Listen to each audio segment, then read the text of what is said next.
Que Deus te abençoe e que você seja bem-vinda e bem-vindo a mais um dia onde refletiremos sobre o profeta Zacarias, seu texto profético nos capítulos 3, 4, 5 e 6.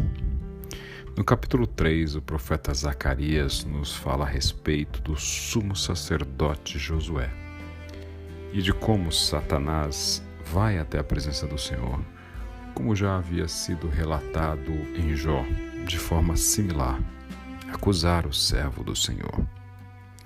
E o Senhor então rejeita essas acusações contra Josué e ainda diz: este homem é como uma brasa tirada do fogo. Este termo, inclusive, séculos mais tarde foi utilizado para denominar John Wesley, o grande pregador, que após um incêndio em sua casa durante a infância, ganhou este apanágio, esta descrição, pois ao mesmo tempo em que a vida havia sido de fato alguém tirado do fogo, também reconhecido foi dias mais tarde como um homem tão aquecido seu coração pela presença do Espírito que havia sido de fato um brasão tirado do fogo. O Senhor nos conta ainda que troca as roupas imundas do sumo sacerdote Josué e então chama o seu servo de o renovo, em clara alusão ao Messias. No capítulo 4, nos fala o profeta a respeito de uma visão, mais uma de Zacarias, simbólica, metafórica, analógica, em que ele nos traz uma imagem de um candelabro de ouro, uma vasilha de azeite, 7 lâmpadas com 7 pavios e 2 oliveiras. Esta visão simbólica traz o candelabro como a imagem da clareza, da pureza, da luz que a presença do Senhor traz à vida do homem.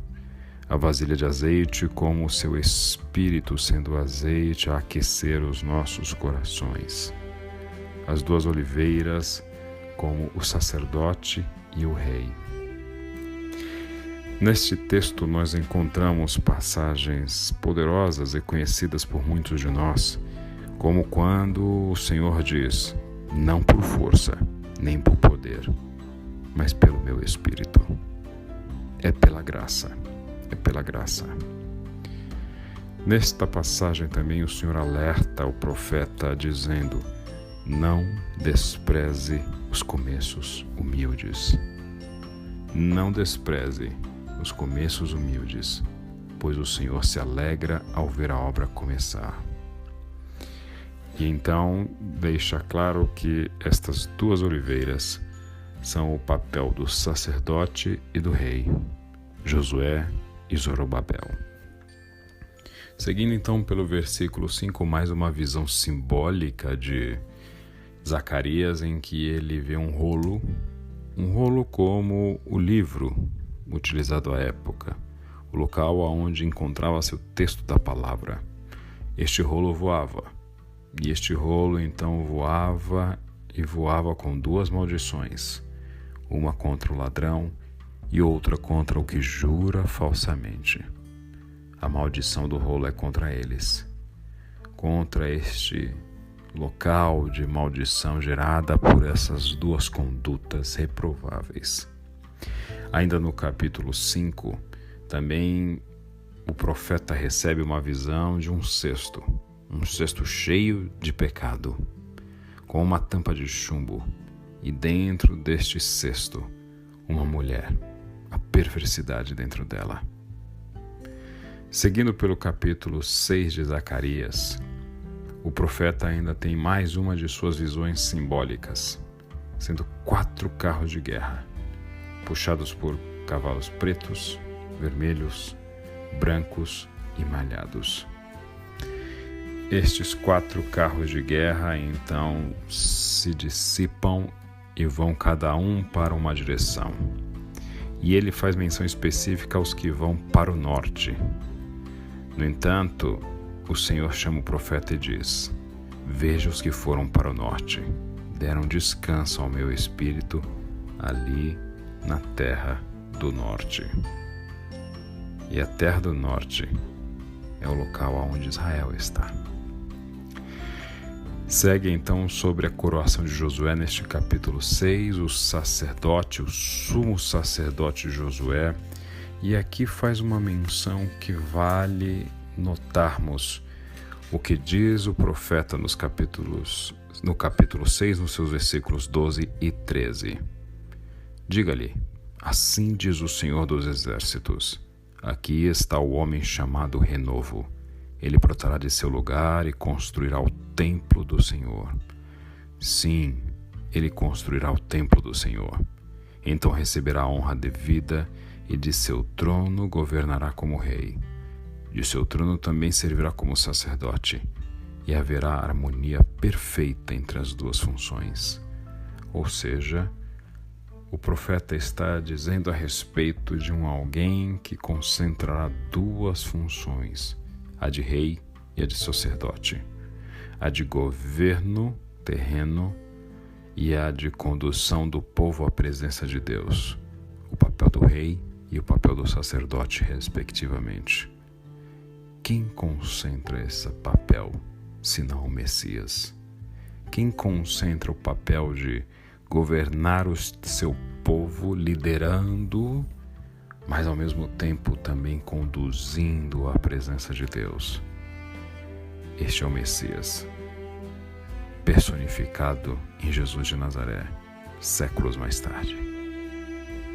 Lemos aqui nestes capítulos uma série de textos metafóricos, simbólicos, que trazem mensagens que podemos dissecá-las durante algum tempo, a fim de entendermos a sua conotação histórica e o impacto não somente na sociedade de então, mas o que também fala para nós nos dias de hoje.